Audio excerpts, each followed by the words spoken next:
श्री गुरुदेव दत्त। कोई कह रहा है दज्जाल आ रहा है, कोई कह रहा है यीशु वापस आ रहा है, कोई कह रहा है उनका पैगंबर आ रहा है, और कोई कह रहा है कल्कि आ रहा है। आ तो रहा है, कोई तो आ रहा है, इतना तो कंफर्म है। मैंने आगे भी कहा था कि इजराइल और रसिया भारत का ही काम कर रहे हैं, डायरेक्ट इनडायरेक्ट। उनको मालूम ही नहीं कि वो जो प्रवृत्ति में बिजी है, जो वॉर में बिजी है, एक्चुअली वो वॉर भारत के लिए ही कर रहे हैं। हमने देखा है अपने जीवन में कि मकान कोई बनाता है और रहता कोई और है। चावल कोई खेत में और बनाता है, पकाता कोई और है और खाता कोई और है ना। ऐसे इजराइल और रसिया जो भी अभी वॉर में बिजी है, वो जो भी कर रहे हैं वो भारत के फ्यूचर के लिए ही कर रहे हैं। ये सब अवतारी पुरुष की लीला है। जब ये स्पष्ट हो जाएगा फाइनल में कि अवतारी पुरुष तो भारत से है, और हमने बहुत प्रचार भी किया है? जगन्नाथ जी, कल्कि अवतार, है ना। तो इन फीचर में ये लोग उड़ीसा और जगन्नाथ मंदिर पे हमला कर सकते हैं। जैसे भगवान कृष्ण को बचपन में ही खत्म कर देने के लिए कंस ने क्या क्या लीला की थी, तो ऐसा ही कार्य इन फीचर में ये लोग भगवान जो अवतारी पुरुष है उसको ढूंढने के लिए, उनकी समझ में ऐसा ही है कि जगन्नाथ मंदिर और जगन्नाथ भगवान उड़ीसा ही है, संबलपुर से ही है, तो वहाँ पे ये लोग हमला कर सकते हैं। और हरि और हर की लीला तो बहुत न्यारी है। कर लेने देना, कोशिश कर लेने देना। नुकसान होगा इसमें उड़ीसा जगन्नाथपुरी को, लेकिन बोला ना हरि और हर की लीला है। कई लोग पूछते हैं भगवान कहाँ है, हमको भी पूछते हैं कि आप भी बोल रहे हैं कि रुद्र का अवतार है, कहाँ हुआ? भगवान को एक्सपीरियंस है ना कि कृष्ण के जन्म के लिए आकाशवाणी हो गई थी, तो कंस ने क्या क्या किया था, ठीक है ना।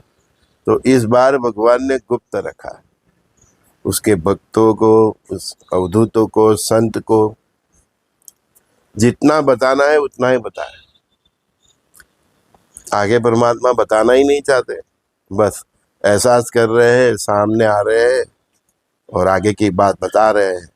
लेकिन वो कहाँ है, वो गुप्त रखा, क्योंकि वो भी जानते हैं कि कृष्ण के अवतारी लीला में उनको बचपन में कितना परेशान किया गया था। उसकी वजह से उनके माँ बाप भी बहुत परेशान हुए थे, है ना। वो तो देव है, उनको कुछ होना नहीं था, लेकिन माँ बाप तो माँ बाप होते हैं ना। तो इसलिए ये वक्त भगवान ने गुप्त ही रखा है, कोई नहीं बता पाएगा। कोई नहीं बता पाएगा, वो खुद आएंगे, खुद प्रकट होंगे आपके सामने। बस तब तक सब्र करो।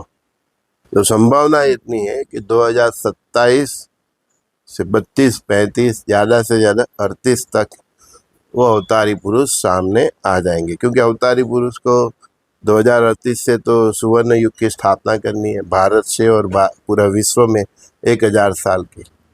तो 2038 तक सामने आ ही जाएंगे, आपके इर्द गिर्द भी होगा, आपको पता नहीं चलेगा। इस बार थोड़ा गुप्त है, लेकिन सामने तो आएंगे, वो कंफर्म है। लेकिन बहुत भाग्यशाली लोग हो गए ना, वही तो उनके दर्शन करेंगे। तो 2032 तक जितना उनको खात्मा बुलाना है इस पुट्ठी का, और जो अच्छे प्यारे सुसंस्कारी उसके बच्चे हैं, चाहे किसी भी धर्म के हैं, तो फिर उनके सामने वो प्रकट होंगे और पूरी विश्व की व्यवस्था की स्थापना करके फिर वो आगे की गंतव्य तो वो ही जाने क्या करेंगे, ठीक है। हाँ, जितना बताया है इतना ही हम बता रहे हैं। मैंने इस धोलाई है कि ये रुद्र अवतार है, और उनके साथ 64 योगिनी भी है, पार्वती जी है, गणेश है, कार्तिकेय है, देवों की सेना है, कई महाभारत के महारथी है, पांडव, ये सब। तो बहुत कुछ है। तो भारत को हराना नामुमकिन है। महादेव को कौन हरा सकता है? कार्तिकोय को कौन हरा सकता है? देव को इस दुनिया में कौन हरा सकता है? तो जितने भी सनातनी है और भारतीय है वो निश्चिंत होके भजन करे, मस्त। बहुत अच्छा टाइम आने वाला है, डरने का है ही नहीं। जिसका शुद्ध सात्विक जीवन है, कैरेक्टर है, भगवान के साथ उसका मतलब अच्छा रिश्ता है, परमात्मा के साथ उसको प्रेम है, उनके लिए बहुत अच्छे दिन आ रही है, बहुत अच्छे। मतलब माखन और मिश्री, बल्ले बल्ले। लेकिन तब तक ये तांडव भी देखना पड़ेगा 64 योगिनियों का।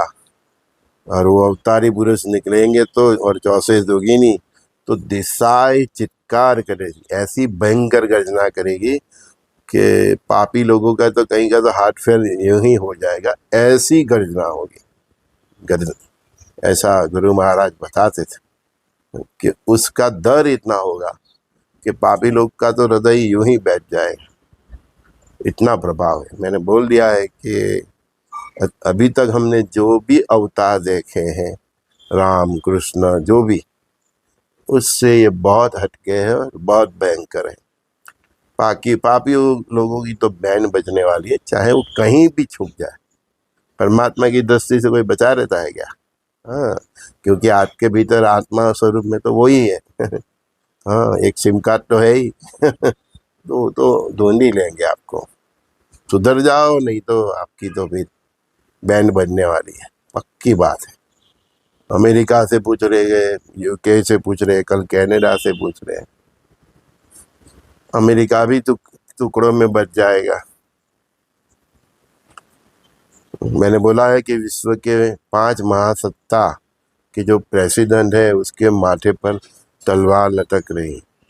उसमें सबसे ज़्यादा प्रायोरिटी में प्रेसिडेंट ट्रम्प है, फिर वो यूक्रेन का है। तो 5 राष्ट्रों में मैंने नाम बता दिया, एक अमेरिका, रसिया, भारत, यूक्रेन, फ्रांस है, ब्रिटेन है। तो उसमें सबसे टॉप में प्रेसिडेंट ट्रम्प पे तलवार लटक रही है। गद्दी छोड़ दे तो ठीक है, नहीं तो हरी करे से होए। अमेरिका भी ऐसे टुकड़े में बटेगा।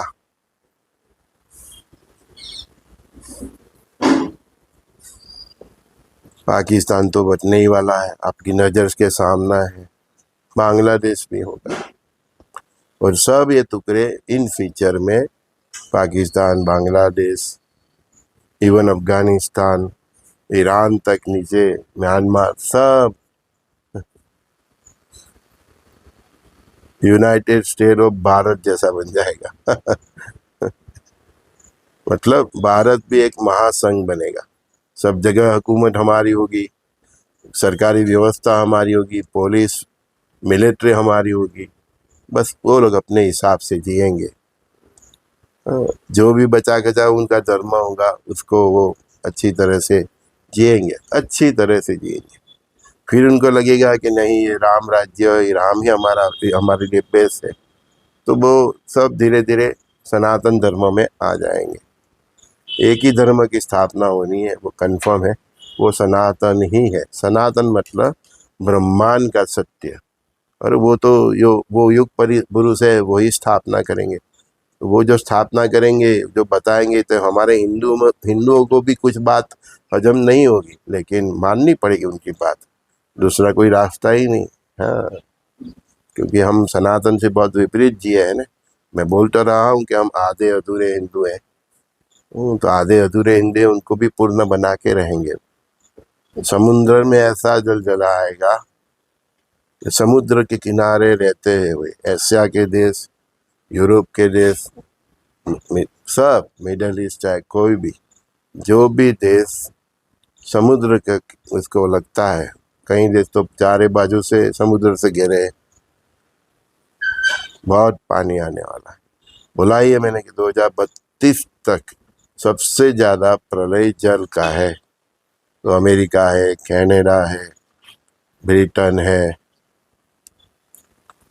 न्यूजीलैंड है, भारत का भी ईस्ट और वेस्ट दोनों साइड। पाकिस्तान में तो जो पानी घुसेगा समुद्र का, भगवान ही बचाए है। उधर गुजरात में कच्छ और ये राजस्थान में जयपुर अजमेर तक तबाही है, चाहे वो वॉर से हो या जल से हो। तो सबसे ज़्यादा इसीलिए तो मैं चिल्ला चिल्ला के बोल रहा था, ग्राउंड +2 मकान मस्ट टू 30-35 फुट कम से कम। भगवान की लीला ही ऐसी है, जहाँ समुंदर का पानी नहीं पहुंचेगा, वो बारिश का कहीं बाहर गिर जाएंगे आप, हिमाचल उत्तराखंड सब देखेंगे ना, देखते जाओ, पूरा पहाड़ी जमीन डस्ट हो जाने। हाँ। कहीं पहाड़ भी साउथ में भी देखना, ये नवंबर दिसंबर में बारिश का बहुत माहौल है ना, केरल आंध्र सब जगह जो भी साउथ में है। तो साउथ की टूर में जो भी जाते हैं तो बी केयरफुल। तो बहुत बारिश है, तो जहाँ समुंदर का पानी नहीं जाएगा वहाँ बारिश का पानी, हाँ, भूकंप ज्वालामुखी। पर परमात्मा के पास बहुत ऑप्शन है। एक पूरा अनाज का गोदाम ले लो, उसमें से एक मुट्ठी चावल निकाल लो, बस इतने मनुष्य इस धरती पर बचने वाले हैं, वो आप हिसाब देख लेना, इतना ही सारा है, बहुत कम बहुत कम। हमारे सूरत में भी अडाजन तक पानी आएगा, हाँ आएगा, तो वेसू और ये सब का क्या हाल होगा। समंदर का पानी, तापी का भी आएगा एक दिन, तापी और नर्मदा भी इकट्ठी होंगी, दोनों बहनें हैं तो गले मिलेगी, तब तापी और नर्मदा का पानी भी मिल जाएगा, तब कितना खुआर होगा। इसलिए बार बार बोल रहा हूँ, ग्राम +2 मस्ट टू। समंदर का पानी अडाजन में रुसब टावर तक आएगा। सूरत वाले सुन ले, हैं। एक सूफी संत ने तो बोला है कि तुम्हारे जो लाल गेट पे वो टावर है, वो टावर पे बैठ के कौवा पानी पिएगा। तो सुरतियों, ये उनकी बानी भी कभी विफल नहीं जाती। तो सो बी केयरफुल सूरत वाले, आप सबसे ज़्यादा जल प्रलय देखोगे। लास्ट टाइम मैंने बोला था, मैंने गांधीधाम देखा गया था, तो मैंने तुरंत गाड़ी रोक ली थी। दिशा वो मेरे साथ बात कर रही थी, चिल्ला रही थी, चित्कार कर रही थी। तो कच्छ गांधीधाम बी केयरफुल, शायद समुंदर का पानी भी आ सकता है ना, मैंने अभी बोला। भूकंप के जोन में तो है ही, क्या करे, परमात्मा जो करना चाहे करेंगे, बस अपने अपने हिसाब देख लो, जितना पाप किया है उसको सुधार लो, जिसको जो देना है दे दो, सभी तरह के हिसाब से मुक्त हो जाओ, बैलेंस क्लियर कर दो अपने कर्मों का, और नाम स्मरण कीजिए। दूसरा कोई रास्ता नहीं है, कोई रास्ता नहीं।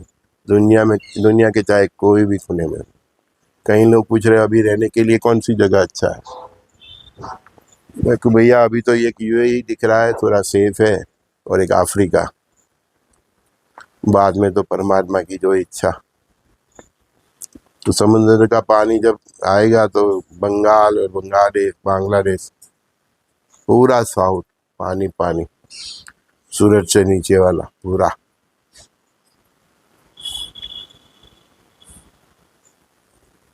उधर फ्रांस भी डूबेगा, America, Britain, Canada, New Zealand, Japan भी पूरा चारे ओर से पानी से।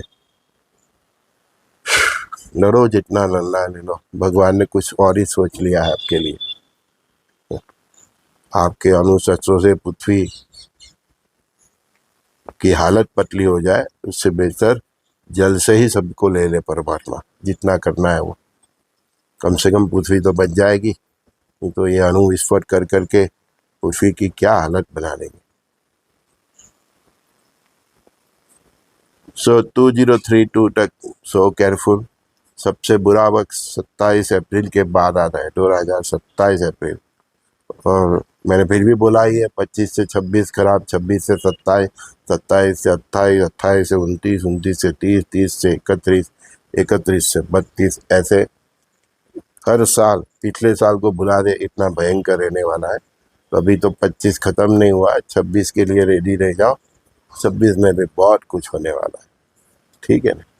और प्राइम मिनिस्टर मोदी जी, आप अपने अगले दिवाली तक अपनी हेल्थ का भी केयर रखिएगा, और जहाँ जहाँ इलेक्शन है उसमें भी थोड़ा ध्यान रखिएगा। श्री गुरुदेव दत्त। संजय दस्ती का सभी दोस्तों को प्रणाम।